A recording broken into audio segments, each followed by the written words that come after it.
ये जनता, व्यवस्था, प्रशासन और समय के साथ बदलती सोच की भी कहानी है। 1947 में जब भारत आजाद हुआ तब देश के सामने अनगिनत चुनौतियां थी। गरीबी थी, अशिक्षा थी, उद्योग बहुत कम थे और देश विभाजन की पीड़ा से गुजर रहा था। ऐसे समय में नई सरकार के सामने सबसे बड़ी जिम्मेदारी थी कि वो देश को स्थिर करे और विकास की दिशा में आगे बढ़ाए। कई महत्वपूर्ण संस्थाएं बनाई गई, संविधान लागू हुआ, चुनाव आयोग बना, न्यायपालिका को मजबूत किया गया। इन कदमों ने लोकतंत्र की नींव रखी। लेकिन समय के साथ राजनीति बदलने लगी। जहां पहले विचारधारा की चर्चा होती थी, वहां धीरे धीरे सत्ता की राजनीति मजबूत होती गई। कुछ जगह परिवारवाद बढ़ा, कहीं भ्रष्टाचार के आरोप लगे, कहीं जाति और धर्म चुनावी मुद्दे बनने लगे। ऐसा नहीं है कि सरकार ने केवल गलत फैसले लिए, कई ऐसे निर्णय भी हुए जिन्होंने देश को आगे बढ़ाया। लेकिन कुछ फैसलों और राजनीतिक संस्कृतियों ने ऐसी समस्याएं भी पैदा की जिनका असर आज तक दिखाई पड़ता है। सवाल ये नहीं है कि कौन सी पार्टी सही है और कौन सी गलत है। सवाल ये है कि हमारी राजनीति हमेशा जनता के हित को सबसे ऊपर रख पाई है क्या? क्या चुनाव विकास पर लड़े जाते हैं या सिर्फ भावनाओं पर? क्या जनता मुद्दों के आधार पर वोट देती है या सिर्फ पहचान के आधार पर? इन्हीं सवालों के जवाब खोजने की कोशिश हम इस पूरी वीडियो में करेंगे दोस्तों। इस वीडियो का उद्देश्य किसी एक दल या नेता को दोष देना नहीं है, बल्कि भारत की राजनीति के उन पहलुओं को समझना है जिन्होंने देश की दिशा और दशा दोनों को प्रभावित किया है। तो आइए हम इतिहास के उन मोड़ों की ओर चलते हैं जहां लिए गए राजनीतिक फैसलों ने आने वाले दशकों तक भारत को प्रभावित किया।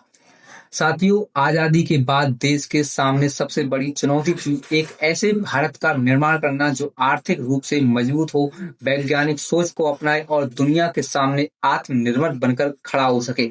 उस समय भारत के पहले प्रधानमंत्री पंडित जवाहरलाल नेहरू ने बड़े बड़े बांध, सरकारी उद्योग, वैज्ञानिक संस्थान और आईआईटी जैसे शिक्षण संस्थानों की स्थापना पर जोर दिया। उस दौर में इन फैसलों ने भारत को एक नया मजबूत आधार दिया। आज भी देश की कई बड़ी बड़ी संस्थाएं उसी समय की देन मानी जाती हैं। लेकिन हर फैसले का दूसरा पहलू भी होता है। सरकारी नियंत्रण इतना बढ़ गया कि उद्योग शुरू करने के लिए लाइसेंस पर लाइसेंस लेने पड़ते थे। इस व्यवस्था को बाद में लाइसेंस राज कहा गया। इसका नतीजा ये हुआ कि उद्योगपति निवेश करने से बचने लगे। नई फैक्ट्रियां, कंपनी, रोजगार की रफ्तार धीमी रही और भ्रष्टाचार बढ़ने लगा। जब किसी काम के लिए सरकारी मंजूरी जरूरी हो जाती है तो रिश्वत और सिफारिश की गुंजाइश बढ़ जाती है। यहीं से लोगों के मन में ये धारणा बनने लगी कि बिना पहचान या पैसे के सरकारी काम करवाना बहुत ही मुश्किल है। इसके बाद राजनीति में एक और बदलाव आया। धीरे धीरे नेताओं के बीच विचारधारा की जगह सत्ता की लड़ाई ज्यादा दिखाई देने लगी। चुनाव जीतना सबसे बड़ा लक्ष्य बन गया। कई जगह जनता के असली मुद्दे जैसे शिक्षा, स्वास्थ्य, रोजगार और कानून व्यवस्था पीछे छूटने लगे। साथियों, इतिहास गवाह है कि जब भी राजनीति जनता की समस्याओं से दूर होती है तब लोकतंत्र कमजोर होने लगता है। फिर आया साल 1975। ये भारत के लोकतांत्रिक इतिहास का सबसे विवादित दौर माना जाता है। देश में आपातकाल लागू हुआ। आपातकाल के दौरान कई विपक्षी नेताओं को गिरफ्तार किया गया। प्रेस पर सेंसरशिप लगाई गई। अभिव्यक्ति की स्वतंत्रता भी, कई तरह की पाबंदियां लगी। इस दौर को लेकर लोग आज भी अलग अलग राजनीतिक और ऐतिहासिक दृष्टिकोण मौजूद हैं, लेकिन अधिकांश इतिहासकार इसे भारतीय लोकतंत्र की सबसे कठिन परीक्षाओं में से एक मानते हैं। इसी घटना ने पूरे देश को यह सोचने पर मजबूर कर दिया कि लोकतंत्र केवल चुनाव कराने का नाम नहीं है, बल्कि नागरिकों के अधिकारों की रक्षा करना भी उतना ही जरूरी है। आपातकाल समाप्त होने के बाद जनता ने अपना फैसला सुनाया और सत्ता बदल गई। यहीं से यह सब साबित हुआ कि भारत की सबसे बड़ी राजनीतिक ताकत उसकी जनता है।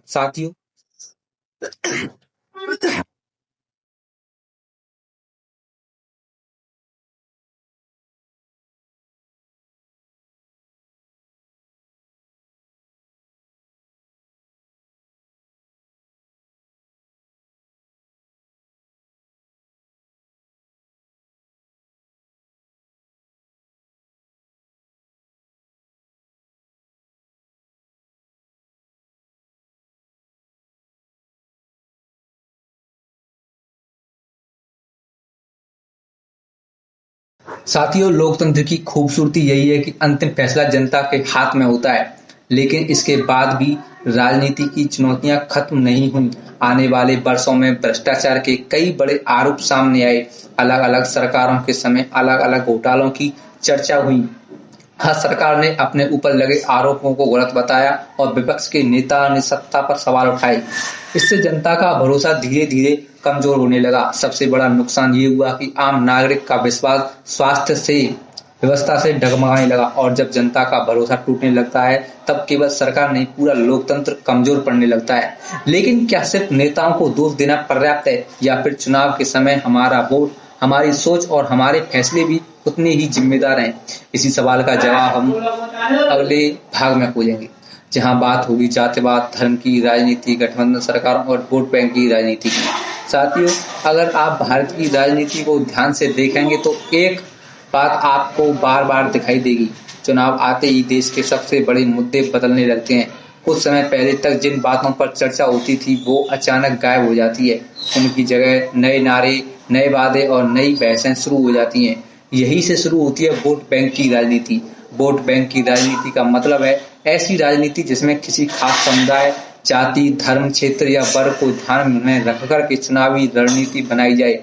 भारत जैसे विविधता वाले देश में अलग अलग समुदायों की समस्याओं पर ध्यान देना स्वाभाविक है, लेकिन जब विकास के बजाय केवल पहचान की राजनीति हावी होने लगे तब कई बार समाज में विभाजन की भावना भी बढ़ जाती है। इसी तरह समय समय पर जाति आधारित राजनीति भी भारतीय चुनावों का महत्वपूर्ण हिस्सा रही है। कुछ लोगों का मानना है कि इससे सामाजिक रूप से वंचित वर्गों को राजनीतिक प्रतिनिधित्व मिला।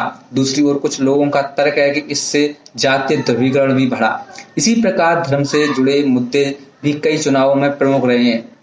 कुछ लोग इसे सांस्कृतिक पहचान का सवाल मानते हैं, जबकि अन्य इसे राजनीतिक ध्रुवीकरण के रूप में देखते हैं। इन विषयों पर अलग अलग मत हैं और लोकतंत्र में मतभेद होना स्वाभाविक है। लेकिन एक बात तय है, जब जनता का ध्यान शिक्षा, स्वास्थ्य, रोजगार और कृषि और कानून व्यवस्था जैसे मूल मुद्दों से हट जाता है तो इन क्षेत्रों पर चर्चा भी कम होने लगती है। साथियों, भारत में गठबंधन सरकारों का दौर भी आया। कई बार कोई एक पार्टी पूर्ण बहुमत नहीं ला पाई, इसीलिए कई दल मिलकर सरकार बनाने में लगे। गठबंधन सरकारों के अपने फायदे भी हैं। इससे अलग अलग राज्यों और विचारों को प्रतिनिधित्व मिलता है, लेकिन कई बार छोटी छोटी पार्टियों का समर्थन बनाए रखने के लिए बड़े बड़े समझौते भी करने पड़ते हैं। कई सरकारें समय से पहले गिर जाया करती हैं। कुछ महत्वपूर्ण फैसले लंबे समय तक टलते रहे। इसका असर देश की नीतियों और विकास की गति पर भी पड़ा। इसी दौरान एक समस्या भी बढ़ती गई, राजनीति का अपराधीकरण। ऐसे कई मामले सामने आए जिनमें गंभीर आपराधिक आरोपों का सामना कर रहे लोग भी चुनाव जीतकर संसद और विधानसभाओं तक पहुंचे। इस विषय पर वर्षों से बहस चल रही है। सुप्रीम कोर्ट, चुनाव आयोग और कई संस्थाओं ने समय समय पर सुधारों की आवश्यकता पर जोर दिया है, लेकिन सवाल फिर वही है, आखिर ऐसे लोगों को चुनाव चुनकर भेजता कौन है? जवाब है जनता। इसका मतलब ये नहीं है कि हर मतदाता जानबूझकर ऐसा करता है। कई बार विकल्प सीमित होते हैं, कई बार स्थानीय परिस्थितियां अलग होती हैं, लेकिन लोकतंत्र में अंततः जनता का निर्णय ही सरकार तय करता है। साथियों, आज सोशल मीडिया ने राजनीति का स्वरूप भी बदल दिया है। अब एक वीडियो, एक पोस्ट या एक बयान कुछ मिनटों में करोड़ों लोगों तक पहुंच सकता है। इससे जानकारी तेजी से फैलती है, लेकिन गलत जानकारी भी उतनी ही तेजी से फैल सकती है। इसीलिए किसी भी खबर पर विश्वास करने से पहले उसकी पुष्टि करना पहले से कहीं अधिक जरूरी हो गया है, क्योंकि एक जागरूक नागरिक ही मजबूत लोकतंत्र की सबसे बड़ी ताकत होता है। साथियों, अगर मैं आपसे एक सवाल पूछूं, क्या भारत की राजनीति खराब है या राजनीति में आने वाले लोग? इस सवाल का जवाब शायद हर व्यक्ति अलग अलग देगा, लेकिन एक बात तय है, किसी भी लोकतंत्र की गुणवत्ता उसके नेताओं से पहले उसके नागरिकों पर निर्भर करती है। आज भारत दुनिया की सबसे बड़ी युवा आबादी वाले देशों में शामिल है। करोड़ों युवा हर साल पहली बार वोट डालते हैं। अब सोचिए, अगर यही युवा उम्मीदवार का चुनाव जाति, धर्म, चेहरे या सोशल मीडिया की लोकप्रियता देखकर करेंगे तो क्या राजनीति बदल पाएगी? शायद नहीं। लेकिन अगर वही युवा उम्मीदवार से सवाल पूछेंगे, आपने अपने क्षेत्र में कितने स्कूल बनवाए, कितने अस्पताल बने, कितने लोगों को रोजगार मिला, सड़कें, पानी, बिजली और कानून व्यवस्था की क्या स्थिति है, तब राजनीति का स्तर भी बदलना शुरू होगा। साथियों, अक्सर चुनावों के दौरान बड़े बड़े वादे किए जाते हैं, कुछ पूरे होते हैं और कुछ अधूरे रह जाते हैं और कुछ समय के साथ भुला दिए जाते हैं। लेकिन लोकतंत्र केवल वोट डालने तक सीमित नहीं है। लोकतंत्र का मतलब है सरकार से सवाल पूछना, जनहित के मुद्दों पर चर्चा करना, तथ्यों के आधार पर राय बनाना और संविधान द्वारा दिए गए अधिकारों और कर्तव्यों को समझना। साथियों, भारत ने पिछले कई दशकों में बड़ी उपलब्धियां भी हासिल की हैं। हम अंतरिक्ष में पहुंचे, डिजिटल तकनीक में तेजी से आगे बढ़े, दुनिया की बड़ी अर्थव्यवस्थाओं में शामिल हुए। सड़क, रेलवे, मेट्रो, डिजिटल भुगतान और कई क्षेत्रों में उल्लेखनीय प्रगति भी हुई, लेकिन इसके साथ साथ चुनौतियां भी बहुत बनी हुई हैं। कई जगह आज भी अच्छी शिक्षा की कमी है, कई परिवार बेहतर स्वास्थ्य सेवाओं से दूर हैं, बेरोजगारी की एक बड़ा मुद्दा बनी रहती है, किसानों की समस्याएं समय समय पर सामने आती रहती हैं और भ्रष्टाचार के आरोप भी अलग अलग स्तरों पर सुनाई देते रहते हैं। इसीलिए ये कहना कि सब कुछ खराब है और सब सही नहीं है, तो ये कहना है सब कुछ बिल्कुल ठीक है, वास्तविकता भी नहीं होगा। सच्चाई अक्सर इन दोनों के बीच होती है। यही कारण है कि किसी भी सरकार का मूल्यांकन करते समय उपलब्धियों और कमियां दोनों को देखना जरूरी है। लोकतंत्र में आलोचना भी जरूरी है और अच्छे काम की सराहना भी जरूरी है। साथियों, जब नागरिक केवल समर्थक या विरोधी बन जाते हैं और निष्पक्ष होकर सोचना छोड़ देते हैं, तब लोकतंत्र कमजोर होने लगता है। लोकतंत्र की असली ताकत अंधे समर्थन में नहीं, बल्कि जागरूक नागरिकों में होती है और शायद भारत के भविष्य की सबसे बड़ी उम्मीद भी यही है। अगले और अंतिम भाग में दोस्तों मैं ये समझाना चाहूंगा कि भारत को एक बेहतर लोकतंत्र बनाने में हर नागरिकों की क्या भूमिका हो सकती है। साथियों, इस वीडियो में हमने भारत की राजनीति के कई पहलुओं पर बात की। हमने देखा कि आजादी के बाद देश ने अनेक उपलब्धियां हासिल की, लेकिन कई ऐसे चुनौतियां भी रहीं जिन्होंने देश की गति को प्रभावित किया। हमने ये भी समझा कि किसी भी सरकार के फैसलों का असर करोड़ों लोगों के जीवन पर पड़ता है। लेकिन अब सबसे बड़ा सवाल, क्या भारत की राजनीति बदल सकती है? मेरा जवाब है बिल्कुल हाँ, बदल सकती है, लेकिन यह बदलाव किसी एक नेता, किसी एक पार्टी या किसी एक चुनाव से नहीं आएगा। यह बदलाव तब आएगा जब देश का नागरिक बदलेगा।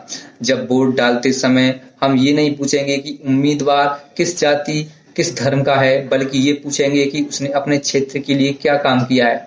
जब हम सोशल मीडिया पर आने वाली हर खबर को बिना जांचे परखे सच मानेंगे, जब हम नेताओं की तालियां बजाने के बजाय उनसे सवाल पूछेंगे, जब हम संविधान में दिए गए अपने अधिकारों के साथ अपने कर्तव्यों को भी याद रखेंगे।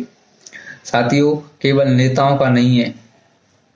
साथियों, भारत केवल नेताओं का नहीं है, भारत केवल सरकार का नहीं है, भारत हम सबका है। अगर सड़क पर कचरा फेंकने वाला नागरिक है, रिश्वत देने वाला नागरिक है, नियम तोड़ने वाला नागरिक है और फिर उसी व्यवस्था को कोसता है, तो हमें खुद से भी सवाल पूछना होगा, क्योंकि लोकतंत्र केवल संसद में नहीं चलता।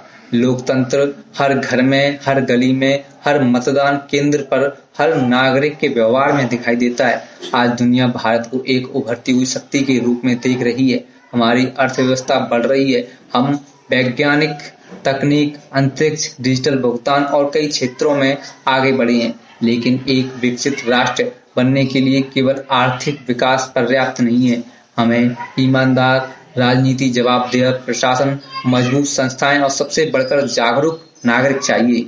साथियों, ये वीडियो किसी एक राजनीतिक दल के पक्ष या विपक्ष में नहीं है। इसका उद्देश्य केवल इतना है कि जब हम राजनीति को भावनाओं से नहीं, बल्कि तथ्यों और सोच समझकर साथ देखते हैं, क्योंकि लोकतंत्र में सबसे बड़ी ताकत जनता होती है और जब जनता जागरूक होती है तो सबसे शक्तिशाली सरकार भी जनता की आवाज सुनने को मजबूर हो जाती है।